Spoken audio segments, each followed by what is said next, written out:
The sun shone brightly on the Santa Monica Pier, where laughter, music, and the smell of cotton candy filled the air.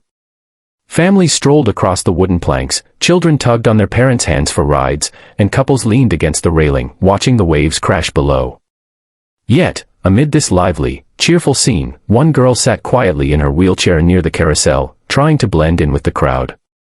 Her name was Marissa Hart, a 19-year-old whose life had changed forever after a car accident left her paralyzed from the waist down. She loved the pier. The spinning Ferris wheel, the echo of guitarists playing for tips, and the salty ocean breeze made her feel alive again. But what she feared most were people's stares, the way strangers looked at her chair before they looked at her face. That day, however, she told herself she wouldn't let fear stop her.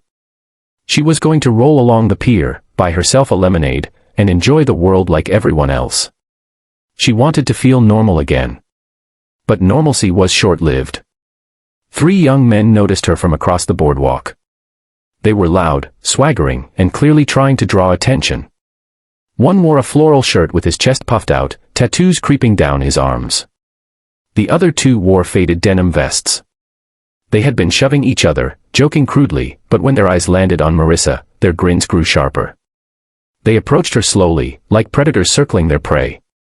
One of them leaned close and sneered, "Move, Cripple." The words slashed through her like a knife. Marissa froze. She had grown used to whispers behind her back, but this was different. This was loud, cruel, and public. Before she could react, the man in the floral shirt laughed and swung his boot toward her wheelchair. The impact jolted her chair, sending her teetering sideways. She gasped, one hand shooting out to steady herself, the other clutching the wheel. She almost fell onto the pier planks. People nearby turned their heads, but instead of stepping forward, most just looked away. And that was when her heart sank, not because of the bully's words, but because of everyone else's silence. Friends, if you believe kindness should never stay silent, and that we all deserve second chances and respect, please take a moment to like, comment, and subscribe to Kindness Corner. Together, we can make stories like this matter. Marissa blinked back tears, but the men weren't finished. They jeered, mocking her as though her wheelchair was some kind of joke. "Bet you can't even get up without help," one of them sneered. Another laughed so hard he bent double, slapping his knee. Every word chipped away at her courage. She wanted to vanish, to roll herself away as fast as she could. But her arms felt heavy, frozen. Then something began to shift in the atmosphere. At first, it was the sound, a deep, steady rumble that vibrated through the pier planks. The laughter of the bullies faltered as heads turned toward the street leading to the pier. One by one, motorcycles rolled in, chrome glinting under the California sun. Black leather, polished boots, tattoos that told stories of lives lived rough and raw. They came in numbers too many to count, dozens, maybe more. Engines growled like thunder rolling in off the ocean. The pier seemed to tremble as they parked their bikes and dismounted. A sea of bikers, broad-shouldered and grim-faced, began walking toward the commotion. Among them were men and women, old and young, but all carried the same expression, anger tightly coiled into silence. Their vests bore insignias, but it was not the patches that mattered, it was the unity, the brotherhood, the sheer force of their presence. The bullies, once so loud, suddenly grew pale. The man in the floral shirt dropped his mocking grin. His eyes darted left and right, searching for escape, but the bikers closed the distance too quickly. The boardwalk crowd had grown hushed, all eyes now fixed on the scene unfolding. The once busy pier felt like the stage of a movie. Marissa's breath caught in her throat. She had never seen anything like it. A wall of leather and steel approached, their boots striking the wood in unison. The leader, a towering man with a silver beard and calm but furious eyes, stepped forward until he was just a few feet away from the bullies. Without a word, he folded his arms, his glare so sharp it could cut through bone.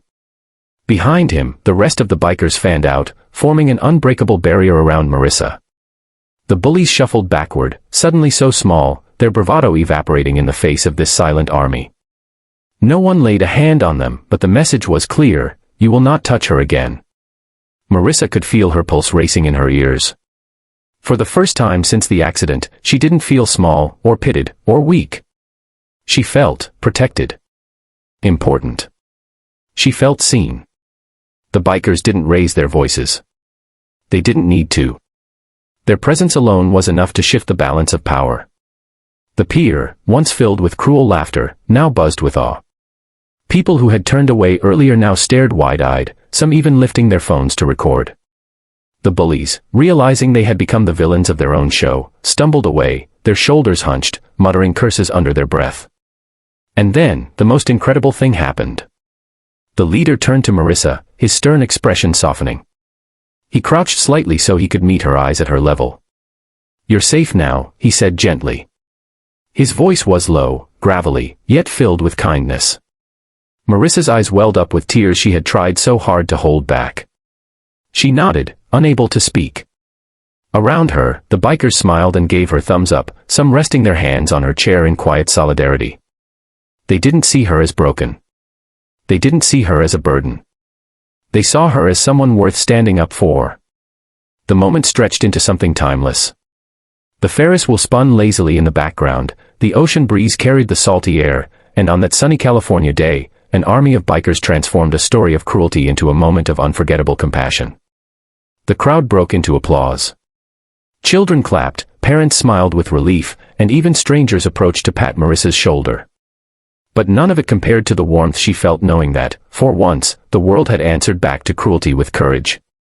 In the days that followed, Marissa's story spread beyond the pier. Videos uploaded online captured the exact moment when the bikers surrounded her, and soon it became a viral symbol of protection and kindness. People across the world commented, sharing their own stories of times when someone had stood up for them, or when they had failed to stand up for someone else. The story became more than hers, it became a reminder of what humanity could look like at its best. Before we end, I have one special request. Drop a comment below with the words, "Kindness protects," if you believe the world needs more people who stand up against cruelty.